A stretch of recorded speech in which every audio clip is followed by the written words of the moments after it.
He's wiped out countless enemies, dropped bombs to obliterate cities, and committed unspeakable crimes. He's ready to do anything just to gain power.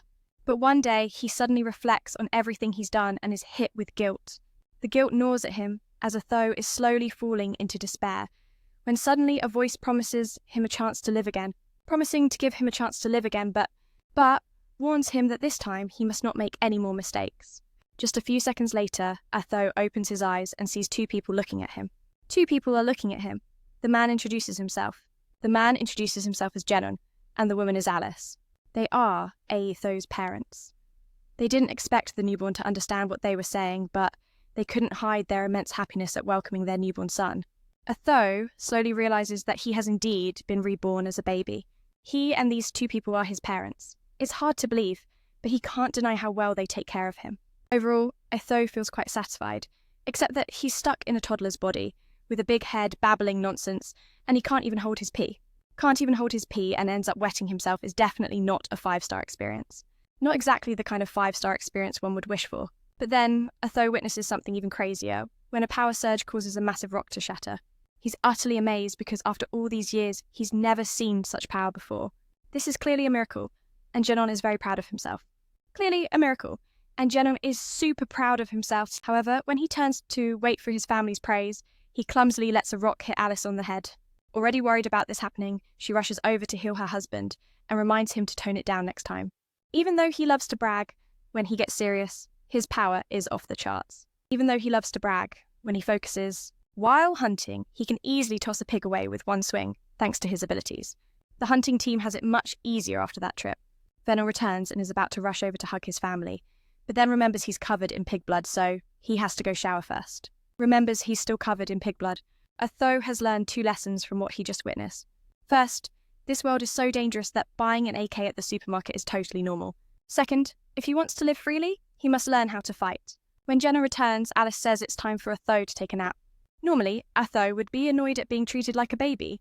Alice says it's time for Otho to take a nap, which normally imagine, but this is one of the rare times he actually enjoys it. Because being treated like a baby and shy. In his past life, Otho rarely got a good night's sleep because there were always assassins lurking, ready to pounce on him at any moment, even though he could easily mix things up with those sneaky little bastards. Ready to pounce on him at any moment, but his spirit was always as tense as a guitar string, even though he could easily mix things up with those sneaky little bastards. Months went by, and Atho's limbs were finally strong enough for him to move around on his own. The first thing he did when he leveled up and unlocked new skills was crawl over to the mirror to check himself out. His parents found this action adorable, thinking their son was mesmerised by his reflection. But in reality, Otho was trying to accept the fact that he was really just a baby. Now that he could move on his own, when Alice put Otho in his crib for a nap, he began to execute his plan. As soon as Mum left the room, he opened his eyes, kicked off the blanket, and climbed out of the crib. Then, Otho crawled all over the floor. While Alice was busy washing dishes, she seemed so focused that he crawled all the way to the other side of the room without anyone noticing. Otho crawled all over the floor while Alice was busy washing dishes.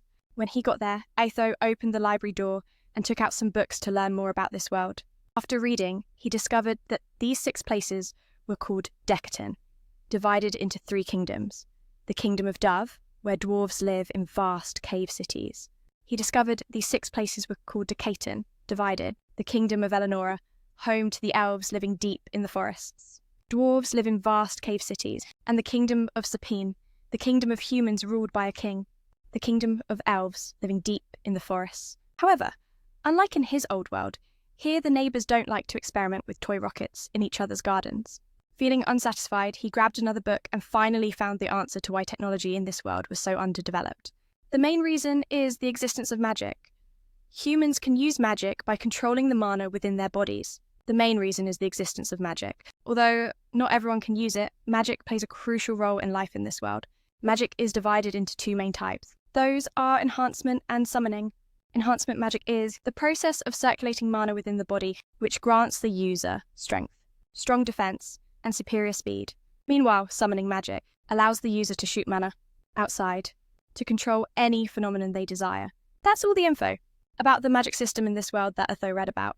Otho managed to read However, he couldn't find anything about the healing spell that Alice had used before, so he thought maybe she was a special case. From what he understood, most people can only tap into mana when they hit puberty. At that point, by guiding the mana through their mana core, they would learn to control it and become mages. This concept was pretty easy for him to grasp because in his past life, he had once reached the peak of power thanks to a force called Ki, and Ki operates almost exactly like mana. So he tried to focus all his energy to see if he could create any reactions. And just as he expected, his mana core started forming. This was a huge milestone in his development of his powers. However, before he could continue training Alice noticed him. She was extremely worried, since realizing he was no longer in the nursery, and now she felt so relieved to see him. She suddenly noticed something unusual. She was scared he had lost the ability to sense the mana in his body, but in reality, she just realized he had soiled his pants again. 2 years past, Alice was writing in her journal and expressing her gratitude for witnessing him grow up healthy. However, she also started to worry because since his birth, she had never seen him smile even once, right? At that moment, she looked outside and saw Janon teaching him swordplay.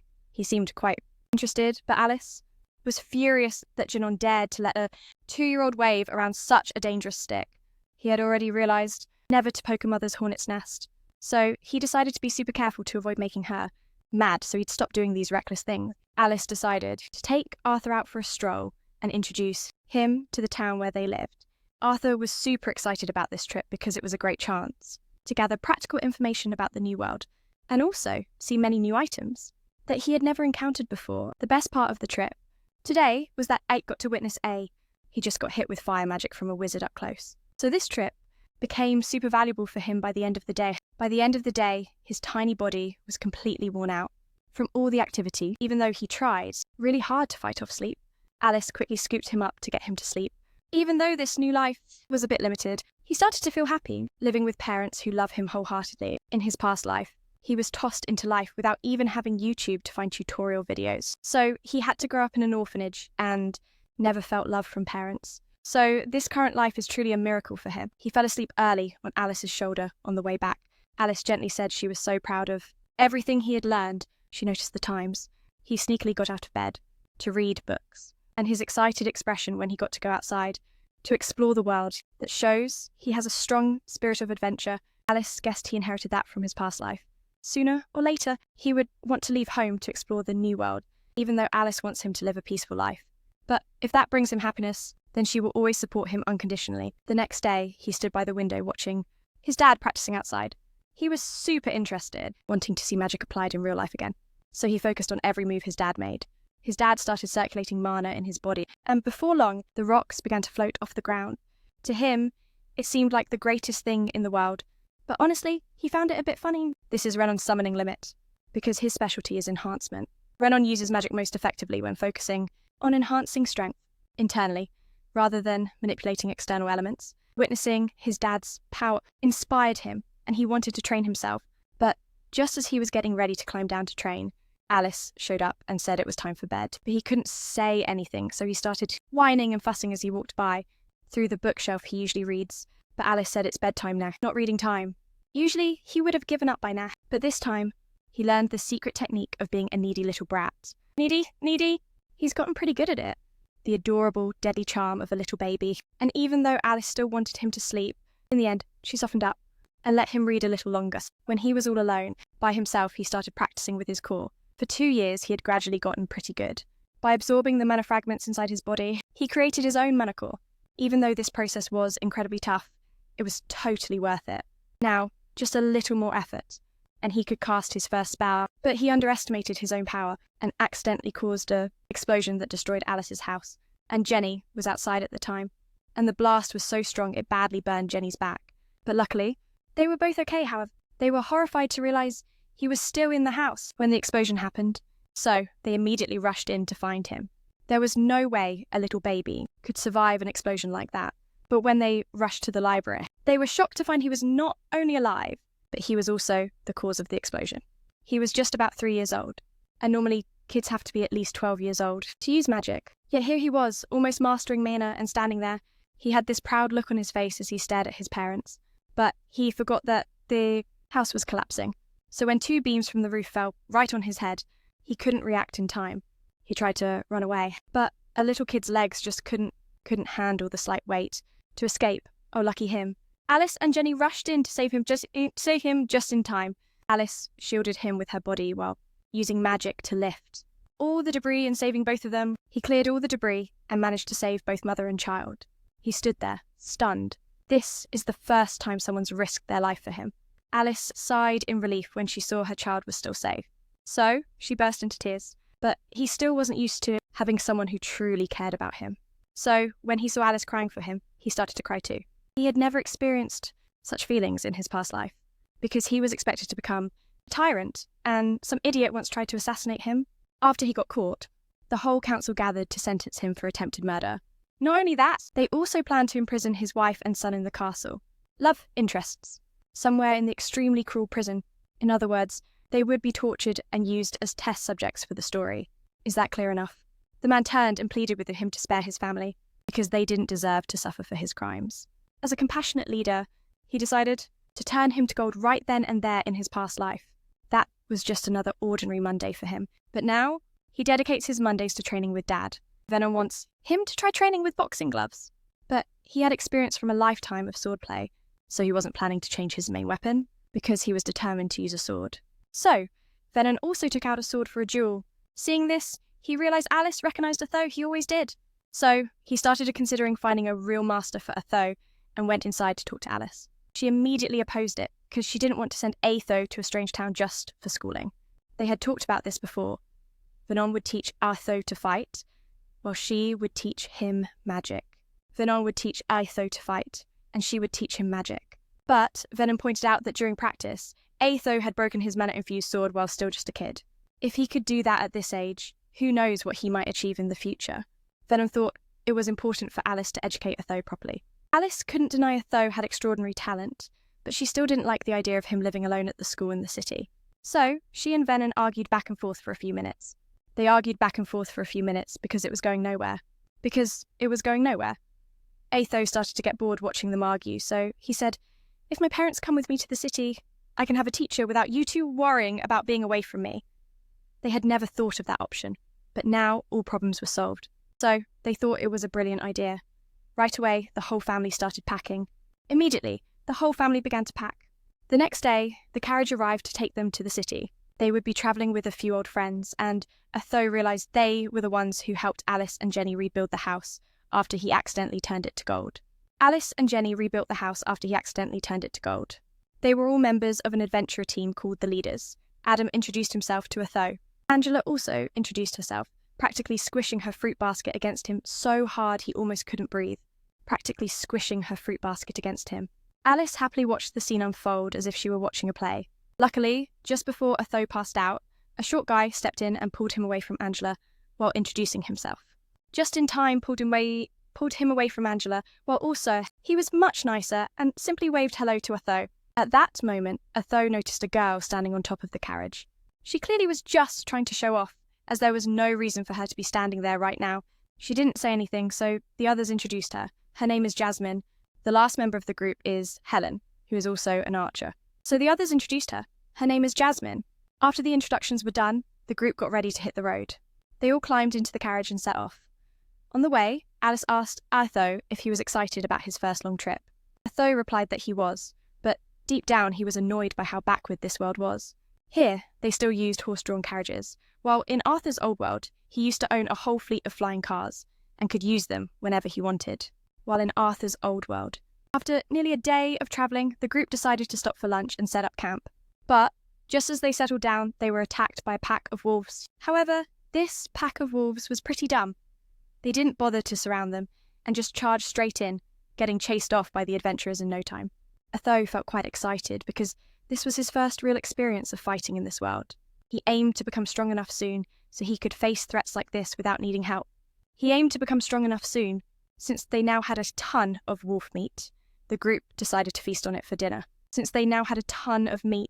Unfortunately, there were no spices, so it was just bland roasted meat. At that moment, Alice noticed Jenny had a slight injury on her hand, so she offered to heal her. But just before she could cast her spell, Jasmine told her to wait a moment. All the other members quickly stood around Alice to keep watch, because healers like her were extremely rare in this world. The The others stood around Alice to keep watch. If anyone saw her using healing magic, she could become a target for those wanting to steal that power. After Alice finished healing Xenon, everyone went back to their tasks, but Adam decided he wanted to get a bit of exercise before bed. And what better way than to spar with a 4-year-old? Sounds a bit sketchy, but Adam had heard a lot about Otho's strength, so he just wanted to see for himself. This was just a light sparring match, so Adam told Otho to get ready and infused mana into his spear.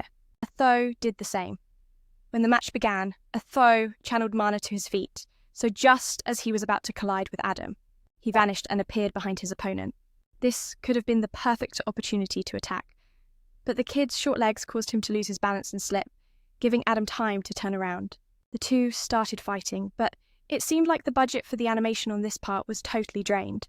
Eventually, he got knocked back. His small body couldn't compete with the seasoned adventurer, and he was sent flying into the air. Luckily, the others caught him just before he hit the ground. Everyone started yelling at Adam for almost getting him hurt. They yelled at Adam for almost hurting him, but Adam just said he couldn't hold back because he was way too strong, so he had to fight seriously. No way a toddler could be that strong. There's no way a toddler could be that strong. So Adam thought Jenny must have trained him like some kind of super soldier, but the truth is, Jenny never taught him any of this. He learned it all on his own. Just then, Jasmine walked over and accidentally startled Arthur. She was really impressed with his fight, so she asked Arthur to teach her how he used mana in his feet. But Otho actually wanted to keep that technique to himself. Because it was something he mastered in his past life. But Jasmine wasn't about to give up easily.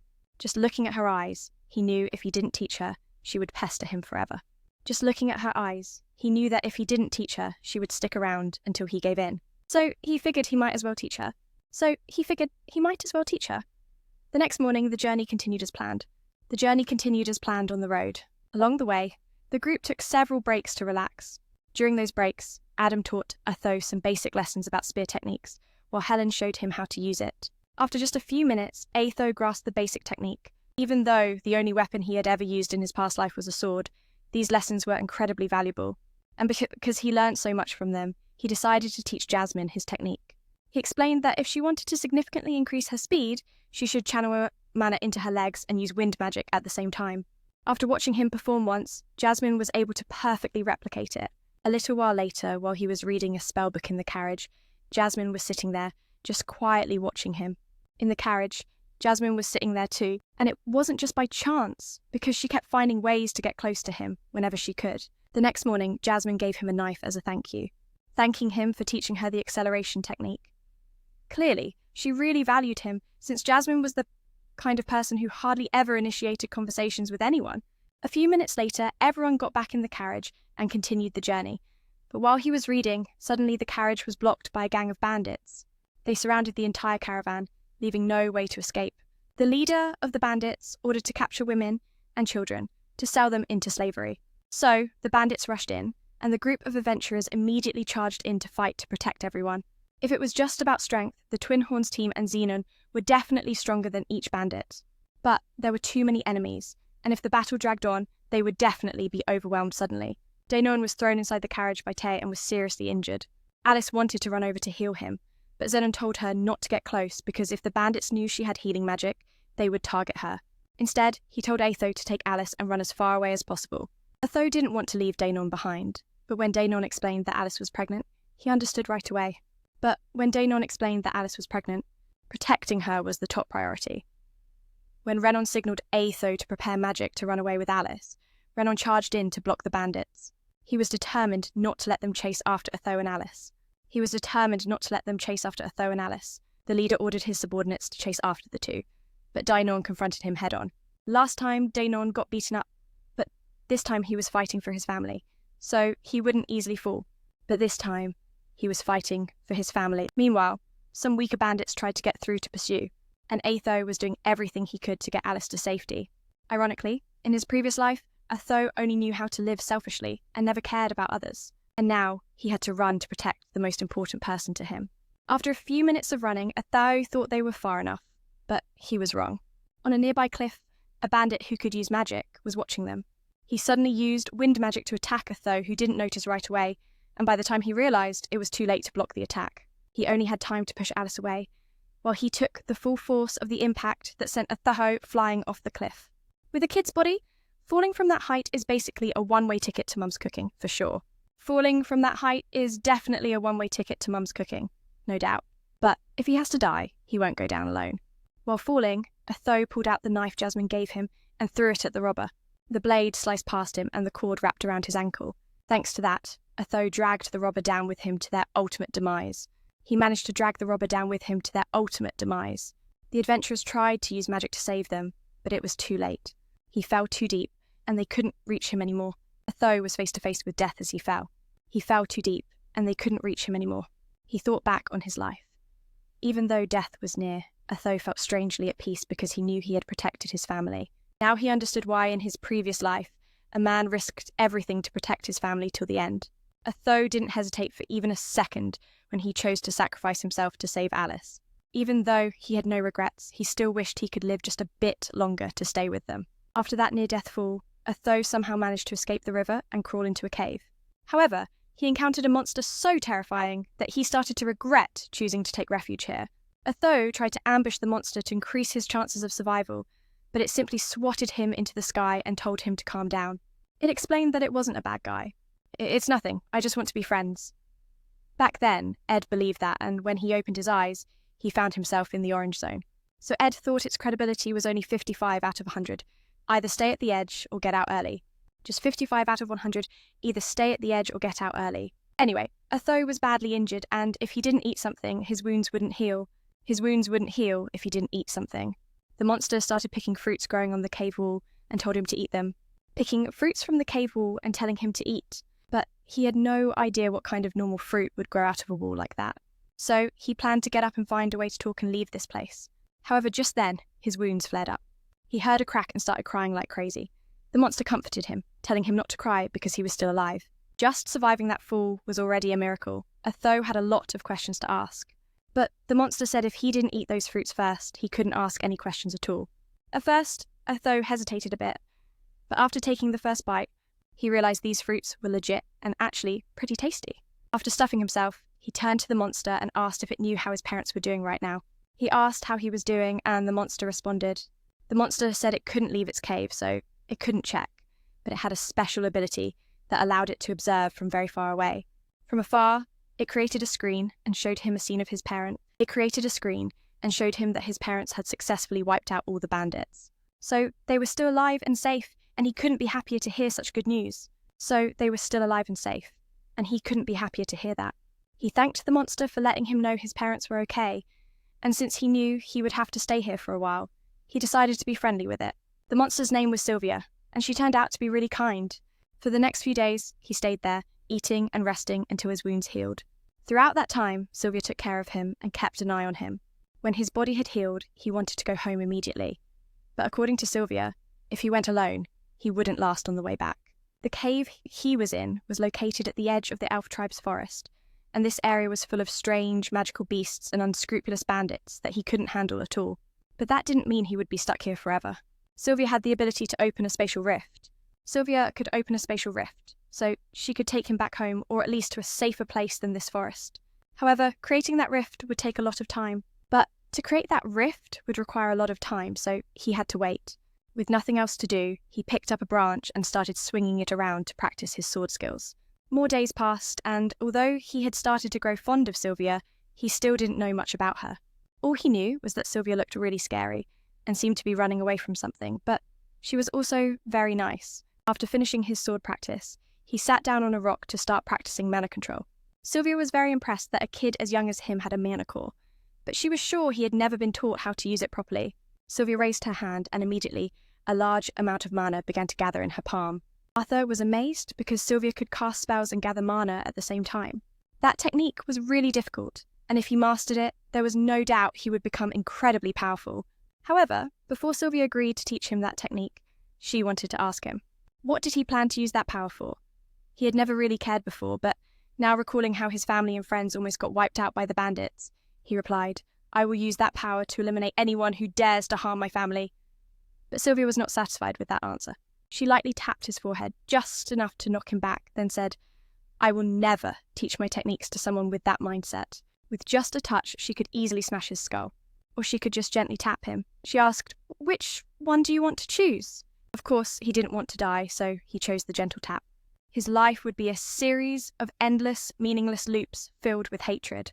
She didn't want him to waste his life like that, so she asked again, "So, what are you going to use your strength for?" This time he thought carefully, and instead of thinking about anger, he remembered the bright smiles of his loved ones, all around him.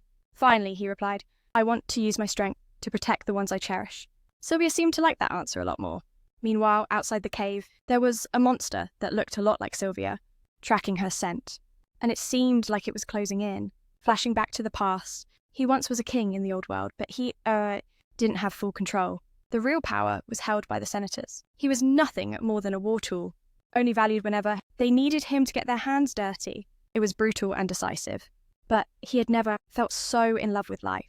Back to the present, Sylvia started teaching him how to use her techniques after demonstrating for him. She told him to try practicing on his own. He began to condense mana from the air around him, and after figuring out how to do it, he was able to use that mana to enhance himself. He felt the power was distinctly different and joyfully ran over to thank Sylvia. However, she suddenly sensed something was approaching. So she immediately shoved him into a pile of rocks and told him to be quiet. He didn't understand what was happening. So he peeked outside. He saw another monster that looked almost exactly like Sylvia. It seemed Sylvia recognized the creature as AI, and she showed surprise that it had tracked her all the way here. But the second monster didn't want to waste words. It ordered her to follow it immediately. But the second monster wasn't about to waste words. He ordered her to follow him immediately. However, Sylvia flat out refused. He got ready to attack since she turned him down. He wanted to charge out to help her. But then he heard her voice ringing in his head, reassuring him not to worry about her. The monster tries to convince him that if Sylvia doesn't cooperate, he will have no choice but to kill her. But Sylvia would rather die than follow him, so she starts channeling her mana and revealing her true form, which is Ra, Sylvia. Sylvia is a dragon, and in her true form, she can use powers. Much stronger than before, she unleashes a massive surge of energy towards the monster, forcing him to block it. However, he mocks Sylvia for being so foolish, because in her current state, she won't be able to survive. If she uses such a massive amount of power like that, Sylvia knows very well that she might die after this battle, but she doesn't care because she has lived long enough, and happily, she gathers her strength to push the monster against the wall. But he is still not down. He stands up and starts unleashing a barrage of attacks on Sylvia. She is badly injured from those blows, but at this moment, she's more worried about him than herself because the fight has gotten close to where she's hiding him. The monster launches a fatal blow, and Sylvia can't dodge anymore because if she doesn't avoid it, that attack will hit him, so she gathers all her remaining strength to block the hit and even tries to stop time for a moment. While time is frozen, she calls out to him to come out and do as she says because she feels the situation has stabilized for now, and he has a ton of questions, especially about the truth that Sylvia is actually a dragon. But there's no time left and her power is about to run out, and she needs to get him out of here immediately. She opens the spatial portal she has worked hard to prepare, but due to her heavy injuries and not having time to complete the spell, this teleportation gate doesn't lead to his home, but opens up in some desolate place. Sylvia originally planned to avoid taking him into the forest because it's too dangerous, but now she has no other choice. Still, she trusts him. Still, she trusted him. He could survive on his own and find his way back, thanks to the things she had taught him. So now, she didn't have to worry about him anymore. Before he left, Sylvia asked one more time, "What do you plan to do with your power?" Without hesitation, he replied that he would only use it to protect his family. Sylvia looked very pleased with that answer because it showed that he wouldn't let selfishness cloud his ideals. Before parting ways, Sylvia had a few things she wanted to gift him. She created an egg and a feather in front of Arthur. Then she told him to wrap the egg in the feather and cherish it. As a final gift, she infused her will into Arthur's body and formed a seal. It manifested as 2 full-sleeve tattoos on his arms. He was incredibly surprised to suddenly find himself with 2 fully tattooed arms. But Sylvia couldn't explain any further. She told Arthur that one day he would know how to use the seal she left. She turned back, but regretted that she wouldn't be there to teach him anymore. Sylvia also apologized to Arthur because the truth is, from the moment he arrived, she could have taken him back to his family. However, she was so happy to have him by her side that she didn't want that time to end. And now she has put him in danger because of her selfish decision. But Arthur felt so heartbroken because even though he learned a lot from Sylvia, he still didn't have the strength to save her from the hands of death. But he didn't care whether her heart was a dragon or a monster, because to him, she was a precious part of his family. He said he considered her as his mother. Sylvia gently reminded Arthur that he already had a mother, so he said then she would be his grandmother. Sylvia was completely taken by surprise by his words, but she was truly happy to be called Arthur's grandma. She requested him to say it again, and he immediately cheerfully obliged. Sylvia felt sad, because she wouldn't get to see Arthur anymore, but time was running out. She gently pushed him toward the exit, telling him to go. Arthur understood, so he took the gift that Sylvia handed him and stepped through the gate. He glanced back and told him to go. He understood, so he took the gift that Sylvia gave him and stepped through the gate, but at the last moment, he turned around and pleaded for Sylvia to come with him. But she couldn't do that. She quickly shut the gate and sent him away. Time started to slow down. Sylvia was instantly hit hard by the monster Kia and she collapsed to the ground. But the monster couldn't believe Sylvia was dead because he knew she was too strong. So there's no way she could be taken down that easily. And he was way too surprised when approaching the body that seemed to have started moving just as he stepped into the attack range. Using the last bit of strength left to launch his final move, incinerating him and everything within a 1 meter radius. But while being teleported, he heard Sylvia's last message, echoing in his mind. She asked him if he still remembered what she had said. Sylvia often reminded him about using power, correctly or not. He nodded, but still felt a deep sadness. Sylvia said this world is a place of sorrow, so things like this would continue to happen. But because of that, he needed to change it and make it better. But Sylvia didn't expect him to change the whole world right away. She just wanted him to start with those first slow steps. Because after all, this isn't the first time he has held the power to change the world. Sylvia knew about his past life when he was a king, with a dark way of ruling back then, but she believes as long as he doesn't let hatred blind his eyes, then one day he will become a great king and bring the most beautiful change to this world. A moment later he woke up on the ground and he swore to himself that he would fulfill his promise to Sylvia, but first, he needed to find a way out of this forest. He crossed the forest while trying his best not to damage Sylvia's egg. While jumping from tree to tree like a monkey, he suddenly heard the sound of many people talking. Homeless. He approached with a bit of hope they could lead him to the town where his family was, but just as he landed on the branch above them, he immediately realized they were actually 4 bandits, and not only that, they had just kidnapped an elf girl to sell as sold into slavery. The guy who has faced off against those guys before, captured it, him and his mum sold into slavery a few days ago, but these guys are part of the same gang, so he feels like he needs to give them a beatdown. Meanwhile, the slave traders are shoving the elf girl into the wagon and getting ready to leave after witnessing everything. All of a sudden, he's fuming. But then he suddenly remembers Sylvia's advice and tries to keep his cool and starts tailing the convoy until evening. When the bandits stop to set up camp for the night, he has 2 options. Either keep following them to the human town while staying hidden, but if he does that, he won't be able to save the elf girl no matter what. So he decides to wait until midnight to make his move. The bandits are using some junk to pull the wagon, and he thinks of a plan. To use those wolves to distract them, he throws rocks at the pack of wolves, making them howl fiercely. The bandit steps out to calm the wolves, fearing that the howling will attract dangerous creatures close to the camp. Then he starts kicking one of them. He quietly approaches from behind, focusing his mana, turning his arm into a blade and taking the bandit out. He then takes his knife and without a second thought, goes for the second slave trader. The third one starts realizing something's off. But before he can react, he gets taken out by him. This guy hurriedly warns his leader that there's a kid who knows real magic, but the leader doesn't seem worried. He's just dreaming about the fat payday he's about to score. Confident he'll catch him, the leader drops his sword because he doesn't want to mess up. The next catch and powers up his arms with banana and charges at him. Unarmed, he dodges the first attack and tries to grab the leader's weapon, like he did in the previous battle. However, the leader, with superior combat experience, quickly sees through his trick and kicks him away. Then with one hand, he lifts him up. He tricked and kicked him away, sending him flying, then lifted him up by one hand. He grabbed his leg and declared, "You're done for, kid." But for him, this was just the beginning. He suddenly unleashed fire magic, burning the left leg of the leader.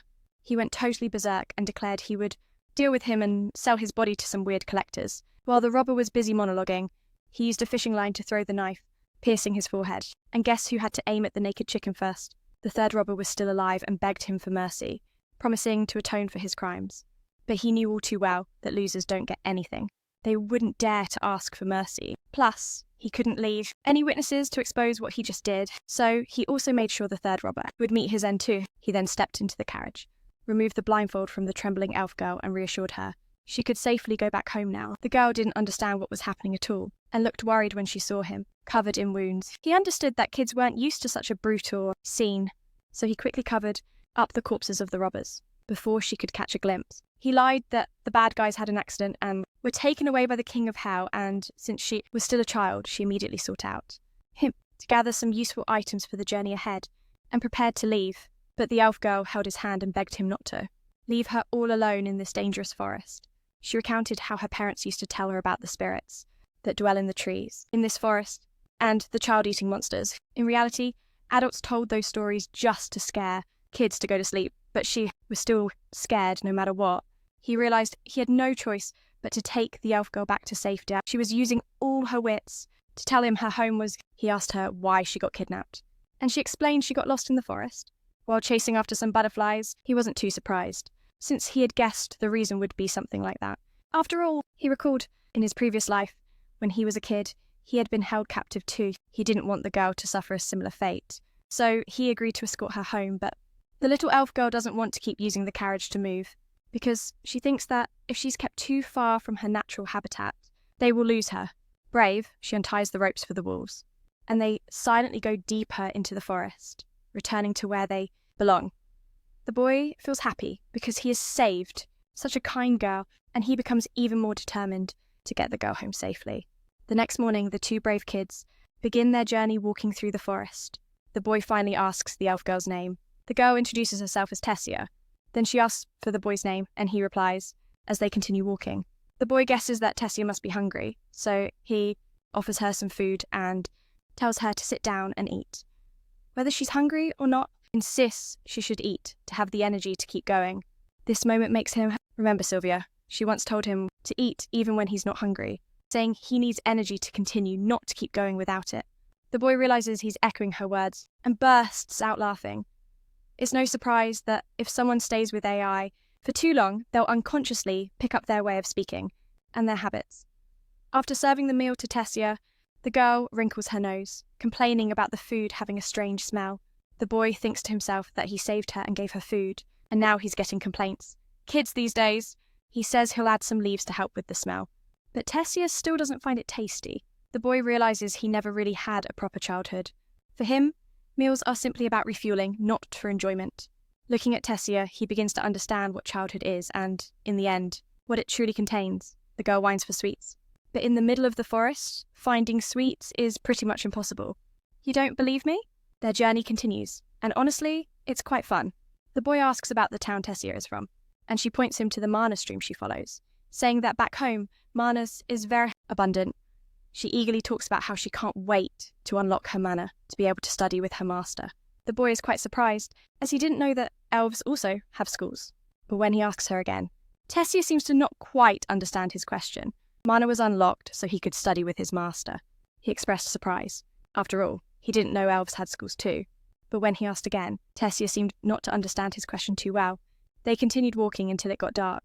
He set up a tent for Tessia to sleep in. He heard the howling of the pack of wolves he had set free earlier and worried they could attack again. I'm starting to regret not killing them when I had the chance. Just then, Tessia walks into the tent and tells me to get some sleep too.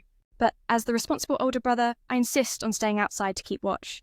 She argues that it's not okay for me to sleep in the same room with a girl, but this time I'm the exception. She even promised to keep this a secret. When I stubbornly refuse, Tessia storms out. Even though she looks scared, she says if I stay outside, no matter how hard I try to protect her, the dangers will find out and attack her anyway. To put her mind at ease, I agree to go into the tent. Inside, Tessia starts chatting about how humans can be weird and have multiple wives. I'm completely stunned and try to correct her, but she has already fallen asleep. Eventually, I drift off too. The next day, our journey continues with everything from leaping over mountains to walking on water. I'm trying to show I'm a really reliable big brother. Being with Tessia makes me realise what innocence is all about. It's like being a kid again. Still, this journey is going to be long. Honestly, I'm starting to worry about my parents more. Meanwhile, Tessia is getting more comfortable around me. She's carefree beside me, enjoying the whole trip. Suddenly, I feel a sharp pain in my abdomen. Tessia thinks I'm just tired and rushes off to find herbs. I'm just tired, so I let her go. While I'm leaning against a wall, grimacing from the pain, it gets worse, and then a wolf appears out of nowhere. It's so mystical. Even the scent is strong. It attacks, but it doesn't do that Instead, it drops a piece of meat on the ground and walks away. Tessia beams and says that's a reward for being a good kid.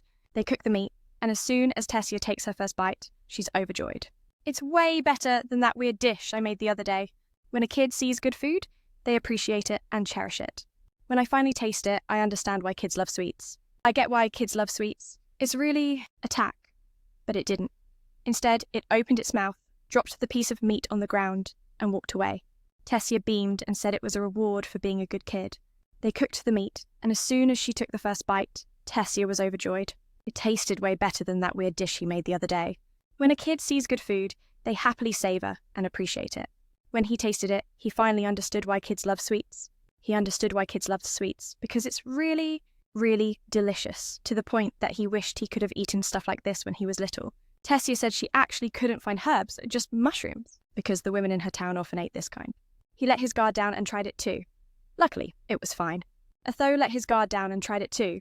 Thankfully, he was fine. But then, he had to keep running to the bathroom because of severe stomach pains. The taste was so bad, no words can describe it. Later that night, the two returned to the tent.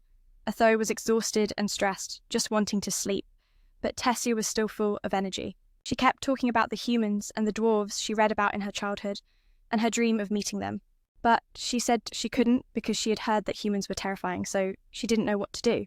The next morning, they set off again. Otho was worn out, but forced to smile so Tessia wouldn't worry when she asked if he was tired. Otho lied, saying he was still healthy, but even the blind man could tell how weak he was. As they neared Tessia's village, she asked if she could give Otho a nickname like Prince Charming. Otho teased her by calling her Prince Charming back, but Tessia didn't respond, looking a bit sad and saying she just wanted Otho to see her as a friend. Friendship was something Otho had never dreamed of before, so he couldn't blame her strange reaction. Him. Tessia reached out from the edge of the void and called him to come with her. Finally, he took her hand and stepped in with them, reaching the other side, but he collapsed weakly on the floor before he could fully recover. Armed soldiers surrounded him. They reported tracking him down from the sudden teleportation gate. They captured him and held a sword to his neck. He panic-called out for Tessia, but what shocked him the most was seeing Tessia standing there, motionless, with a blank expression. What the hell is going on? Was his kindness just met with betrayal in the end? His kindness was ultimately met with betrayal. The guards demanded he explain who allowed a human like him to enter their holy land. Otho turned to look at Tessia, hoping she would speak up for him, but all he got in response was complete silence. At that moment, he realized he had been betrayed, but he only blamed himself for being so foolish to ever think she was a friend, when in reality, he was just overthinking things. In fact, Tessia was hesitant because she was still just a kid. As the guards prepared to execute Otho, she finally spoke up to defend him. She argued that Otho had saved her life. She insisted Otho had saved her life. However, the guards still believed that Otho had brainwashed Tessia into thinking he saved her. Amazing that she could think of that. Anyway, the only wise and sharp-minded man in the Holy Land finally revealed himself. He stepped out from the teleportation gate and commanded the Holy Guards. This man is the Grand Duke of Elon. This guy is the Grand Master of Elon. He personally thanked him for saving Tesla, while revealing she's his granddaughter and also a princess of this kingdom. Hearing that, he was super shocked because he never thought Tessia was royalty, especially considering how she acted while they were together. Tessia's parents, King Anduin and Queen Mario, showed up right after and joyfully reunited with their daughter after so many days apart. While Mario checked to see if her child was okay, immediately he ordered the soldiers to turn to gold. He told the guards to stop and explained that Otho saved Tessia. The guards halted and explained that Otho saved Tessia, even though AI, he followed what they usually say, he's just human. Tessia agreed with him and pleaded, "Dad, don't hurt my friend." She even suggested inviting Otho to the castle to hang out. Just the thought of a human stepping into the castle made Anduin hesitate. Just the idea of a human stepping into the castle made him... But Tessia said, "It's not like we need permission." She walked straight up to Otho and said, "If you come with me, the royal chefs will prepare the best snacks for you." Well, bribing like that only works on kids. And speaking logically, Otho really is just a kid, so why not go for it? Just a kid. And logically speaking, Otho is really just a kid. Anduin didn't want to upset his princess, so he had to agree. Meanwhile, Virion couldn't hide his curiosity any longer. He sensed a mysterious power emanating from Otho and asked to talk to him privately. For the time being, Otho accompanied Tessia around the kingdom of Elona. The society here is designed in a really unique way, with houses built both in trees and underground. Unique, with houses built both in trees and... The people live a simple yet meaningful life. As Atho walked beside Tessia, he attracted a lot of glances from the townspeople because everyone was wondering why there was a human here. Even so, Atho couldn't stop thinking about Tessia, but Alicia hesitated to help him. Why did she do that? Why did she do that? And what about that serious look she had that day? What was with that serious look that day? He couldn't understand, and that thought kept nagging at him, making his chest ache. Regardless, he always stayed on high alert, not allowing himself to be distracted by anything around him. Finally, they arrived at the castle at the end of the city. As they walked in, a bunch of maids came out to greet them. Their only job is to keep Tessia happy. But today, Tessia wants to repay Atho, so she orders all the maids to serve him with the utmost hospitality since he saved her life. The maids must serve him with the spirit of hospitality. When they seemed hesitant, Tessia reassured them. Atho is one of the very few genuinely kind people. Then she turned to Atho and asked what he wanted to eat. Snacks, playtime, lunch, or a nice bath? Snacks, playtime, lunch, or a nice bath? But first, Atho wants to talk to Tessia's parents about what happened in the forest. Because up until now, no one has stepped up to explain anything clearly. He called everyone together for a serious discussion, but Tessia seemed lost in her own world. She happily brought out tea and snacks for everyone, as if she thought this was more of a tea party. Anyway, Anduin formally introduced himself, his wife Mario, and his father Virion introduced Arthur. Arthur also introduced himself as just a regular kid, born in a remote village in the kingdom of Sabine. He knelt before Anduin and admitted that a lowly person like him would never have a chance to meet royalty, let alone sit in the same room as the elf king, and he expressed his gratitude for this honour. Anduin was surprised that he called himself just a peasant. However, he allowed Atho to continue. Then he recounted in detail what had happened, including how he had been separated from his family. He didn't lie to the king, but he didn't tell the whole truth either, like about the mysterious encounter with the dragon Sylvia, for example. Nevertheless, when he got to the part about finding Tessia being kidnapped by slavers, the atmosphere in the room shifted once more. Anduin immediately seized the opportunity to shift the blame for the slavers' actions against his daughter onto humanity. On the contrary, Virion questioned, how could a 5-year-old like Atho save Tessia from 3 adult slavers who were clearly not negotiable or amenable? Then finally, Atho admitted he was a mage and used his powers to defeat the slavers. However, Anduin still felt skeptical. At the same time, even though the guard was hungry, he chimed in to assert that Atho must have brainwashed Tessia to infiltrate the Holy Land. Always having been on Atho's side, this time he could no longer tolerate the disrespect, and immediately shut down the guard's words. Tessia stood up too. Tessia also stood up, and she added that she had heard the slavers discussing how they would sell her for a very high price. Simultaneously recalling that horrifying experience. After Tessia recounted everything she went through before being saved by Arthur, her mother was extremely emotional. Her mother was very moved and hugged her tightly. She embraced her daughter. A mother's love is truly vast and sacred. After Anduin realised what his daughter had gone through, he said he trusts Arthur and is grateful for everything he has done for their family. After recounting the encounter between himself and Tessia, Arthur shifted to the real reason he gathered everyone here. He said he too was separated from his family, and the only thing he wishes for right now is to reunite with his parents in the kingdom of Sabine. Anduin couldn't believe his ears. Wait, are you serious? Arthur is really asking the elves to help humans? The humans they always considered to be barbaric? Anduin was adamant that he would never extend a hand to help humans, and Arthur had to understand he needed to find his own way home. But with his natural cleverness, he quickly thought of a way to burn the chat. Arthur reminded them of what he had done for their family and kingdom, and said if they didn't help him after all this, then they were no different from the barbarians. If that's the case, then they have no right to complain that humans are barbaric. Virion looked at Anduin with an accusatory gaze. Your son has been called out. He pointed out that Anduin is being contradicted by his own argument. Tessia also stood beside her father, staring at him, waiting to see what decision he would make. In the end, Anduin had no other choice. He agreed to help Arthur, but announced that the only teleportation gate leading to Sabine could only be opened once every 7 years. and they had just used it during the meeting with the three leaders. So the next time it could be opened would be in 5 years. Meeting with the three leaders. So the next time it could be opened would be... Arthur couldn't afford to wait that long. He couldn't wait 5 more years to reunite with his family. Anduin anticipated this, so he said he would send soldiers to escort Arthur home, and they would set off tomorrow.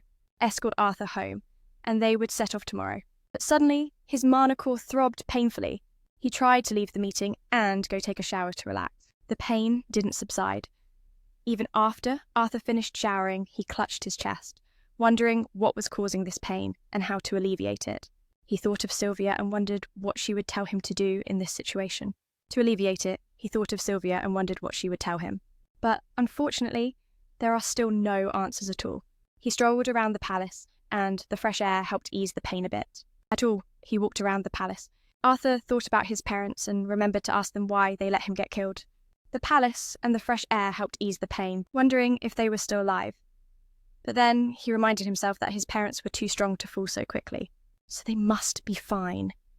When he looked up and saw Tessia with her parents, Arthur wondered if his family would welcome him back as happily as that, or would they be angry because he had left them for too long? That train of thought wrapped around him, and he stood there, lost in thought. Tessia ran over to him. Arthur teased the spoiled princess and told her she should go enjoy the warmth with her parents. Then he wondered with Tessia if his parents would still love him and welcome him back. She placed her hand on his cheek and was surprised at how petty he could be. What kind of parents wouldn't be happy when their child comes back, right? And was surprised at how petty he could be. She said parents always worry about their kids. And surely Arthur's parents were also very worried about him right now. Come back, right? She said parents always worry about their kids. As she held his hand, the sparkling bellflowers fell around them. And surely Arthur's parents were also very worried about him right now. She looked up and told him to see how beautiful they were. Looking at her face at that moment, But Arthur remembered when he first entered the city. He thought she would betray him. But now he was so glad that didn't happen. But those flowers looked really familiar. Familiar to him. Familiar to him. Arthur began to doubt what Tessia saw as flowers were not flowers to him. Those were weapons he had seen when he was still fighting. He suddenly apologized to Tessia, but she wondered what he was talking about. Arthur replied that he really liked those flowers, then threw back the flower he thought was a weapon towards the one who brought it. He was shocked to find out that the opponent was Virion. He wondered why Virion was attacking his niece, but he just smiled and replied, "Do you think she could be ambushed by something like that?" Tessia ran over to plead with him to spare Arthur and argued that he was a good person, not like the others, right? Don't bully Arthur anymore. But Virion didn't see it as bullying. He said this was the first time in his life he met someone so interesting that he wouldn't let him go so easily. He used magic to make Tessia sit still to the side, then took out his staff to duel with Arthur. The battle officially began, and Arthur poured all his strength into it, using up all his mana to fight. But he always realized a step faster. No matter how hard he tried, he just couldn't hit the guy. Couldn't land a hit on him when Otho put his strength into the attack. The piece of stick almost hit Tessia. But luckily, Arthur was just in time to protect her. Arthur decided to use magic, a spell so powerful that very few could withstand it. But unfortunately for Virion, Virion is exactly the kind of exceptional person. Virion is indeed that kind of exceptional person. After several successful attacks, Arthur finally managed to hit Virion in the head. Hitting Virion in the head, he appeared more surprised than angry. He seemed more surprised than angry, and became even more excited about the fight. Virion suggested another round, but Tessia had already stood up and ran over to poke him, saying, "Leave her active alone." Virion declared that Arthur wasn't the naive kid Tessia thought he was, and if there was anyone getting bullied in that fight, it was him. Arthur didn't want that title. He just said Virion was overestimating him. However, Virion unexpectedly offered to take him on as a disciple. Virion unexpectedly made the offer. This might be the idea of ND2, and honestly, Arthur was considering it. But when he thought of his parents at home worrying about him, he felt this wasn't a beneficial deal. Arthur expressed his concern to Virion. He then revealed that there was actually a way for Arthur to let his parents know he was safe without having to go home. There was indeed a way for Otho to inform his parents about him. He immediately stopped asking further questions, and at that moment he transmitted something into Arthur's body. Immediately, he felt a pain in his manacor, and that reaction confirmed his earlier suspicion. Indeed, Otho had absorbed Virion's willpower. He declared that if Arthur wanted to survive and not be drained by that immense power, he could only become his disciple. It wasn't easy at all, although he couldn't make a choice. He couldn't make a choice. So what would his decision be? Although felt his body seemed unable to move. He felt like his body couldn't move at all. His heart ached like being rejected by a crush. As he was trying to endure the pain, suddenly a surge of dark energy burst forth from his chest. It twisted and transformed into a dark and terrifying entity. Although panicked, closing his eyes. He wondered if this monster was the embodiment of his anxieties, or the weight of responsibility on his shoulders. As the monster prepared to attack, Atho heard a weak voice calling out to lift him up. So, it turns out it's Tessia. Her voice calms Atho's heart enough for him to wake up. Opening his eyes, he sees Tessia sitting on top of him. Suddenly, he wonders if he just AI, or something like that. Tessia wishes Atho a good morning, but he just ignores it, pretending to sleep and mumbling that she's a monster. Keeps sleeping and mumbles that she's a monster.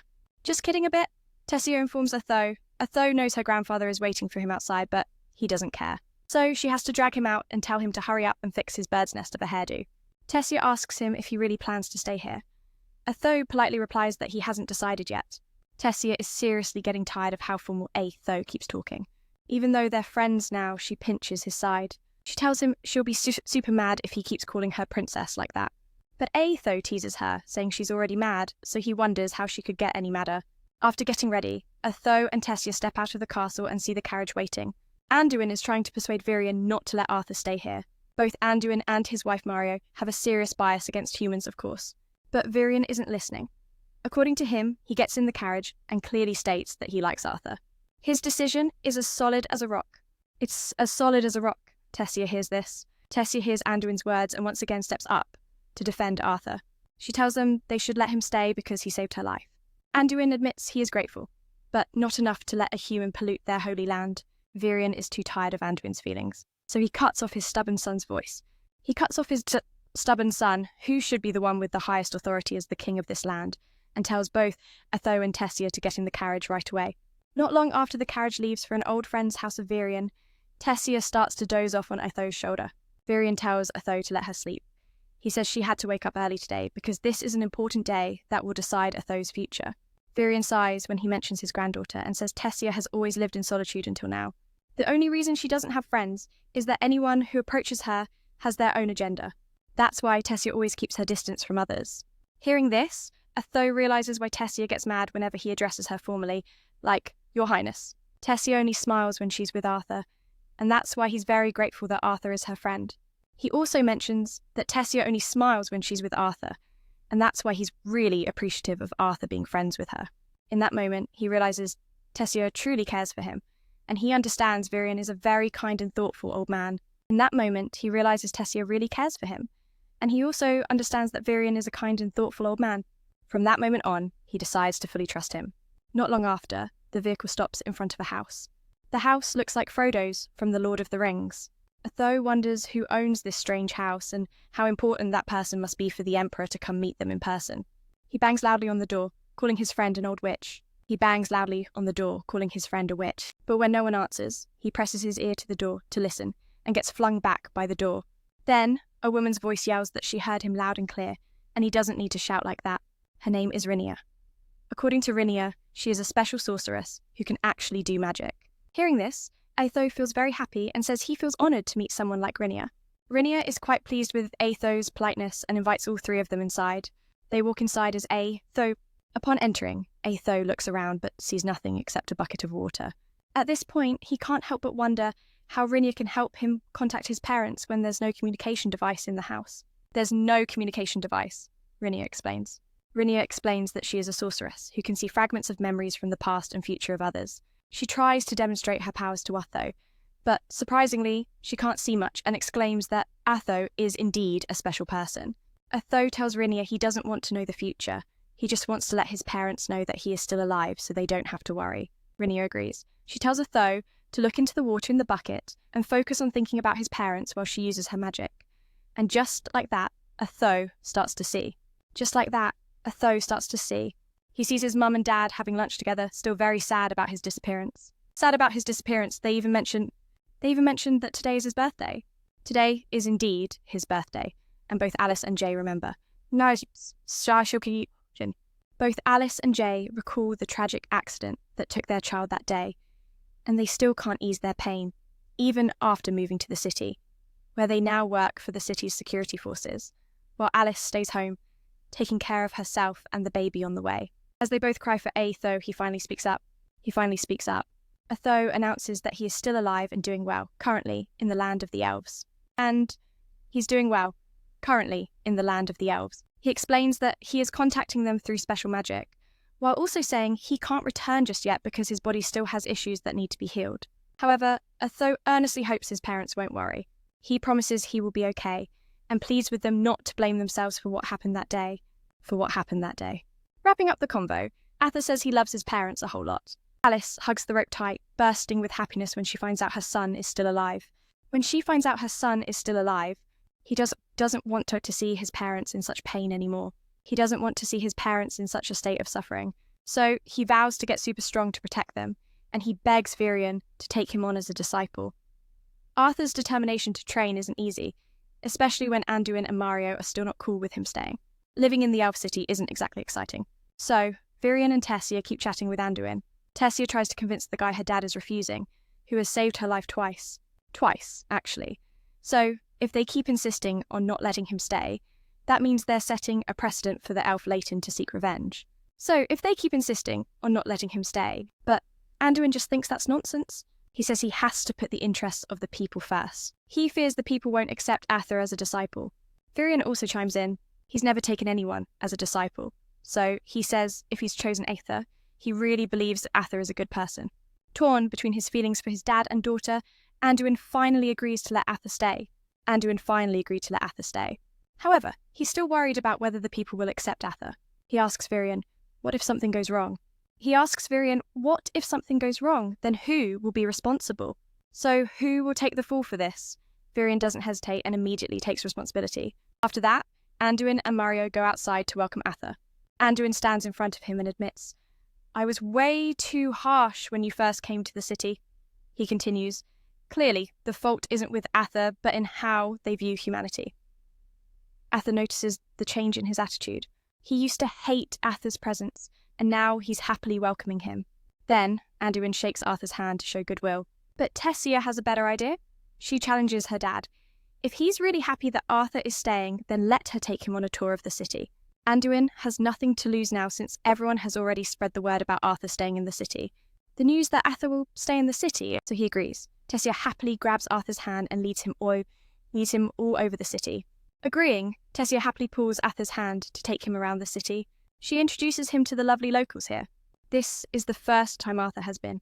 He's super amazed by the stunning looks of this race. Tessia talks about the big store that sells snacks and fruits. Then she quickly pulls Arthur there before the crowd shows up. As Arthur walks, the young spirit intentionally bumps into him. Being someone who knows how to be polite, Arthur doesn't even care that he got hit. Instead, he politely apologizes and tries to leave, but the guy looks down on Arthur. He mocks Arthur for dirtying him with his human body. He continues to say that even if Virion wants Arthur to stay, it's pointless in the city. Simply put, Arthur will never be accepted because he's just an ordinary human. Arthur didn't intend to blow things out of proportion over this, but after hanging out with Tessia, he learned to act like a kid and saw this as a great opportunity to show it. That guy looks at Tessia and says that being with Arthur will just ruin her good reputation. Then, he introduces himself as Ferris Avisa, a noble, and offers to take her home. Tessia immediately warns him about his behaviour, but she doesn't know Arthur has a brilliant plan. He sarcastically bows to Ferris and intentionally mispronounces his last name to sound like an insult. Tessia realises what Arthur just did and bursts out laughing, but Ferris understands the underlying meaning. Not wanting to lose face in front of the public as a noble, he immediately challenges Arthur to a solo duel. In this city, challenging each other to a duel is not uncommon. All the adults stop to watch the drama unfold. If Arthur refuses, it's like he's already lost, and both Virion and the royal family will be embarrassed. So, he accepts the challenge, despite Tessia trying to stop him and saying it's unnecessary.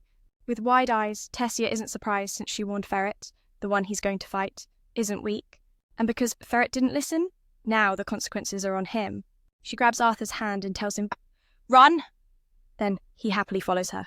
As time goes by, Arthur becomes closer to Tessia and genuinely enjoys being around her. Arthur becomes closer to Tessia. They often hang out together, eat together, and even read books together. Whenever any goblin tries to bully Arthur, Tessia immediately shows up to protect him.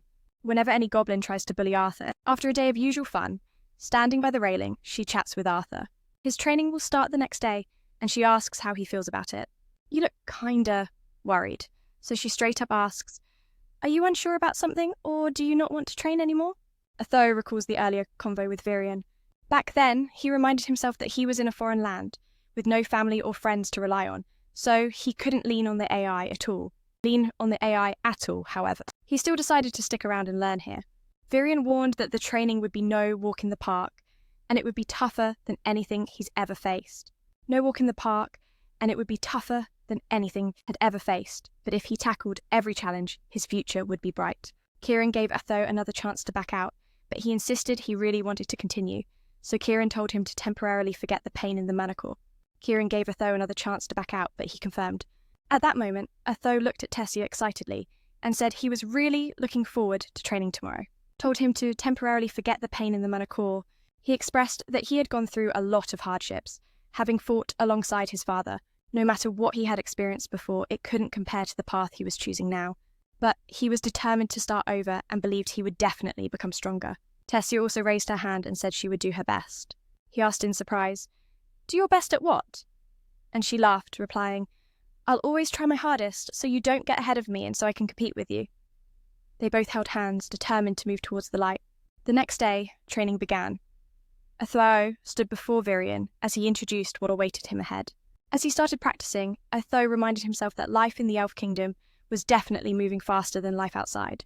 Ahead of him as he began training, Otho reminded, in just a few short days, he had learned so much and was growing day by day. He accepted staying here because he knew it was the best decision for him. He was now holding his own destiny in his hands, here, because he knew it was the best decision for him. Even though he didn't know what he would face during his time in this strange kingdom, he was sure that the future ahead would be bright, and everyone wished him the best, wishing Otho all the good things. Everyone was excited to see what he would achieve. Time passed, and even Tessia had learned how to use mana. One morning, she came to wake Otho. Otho was sleeping in, but he wouldn't get up, so she switched to using mana.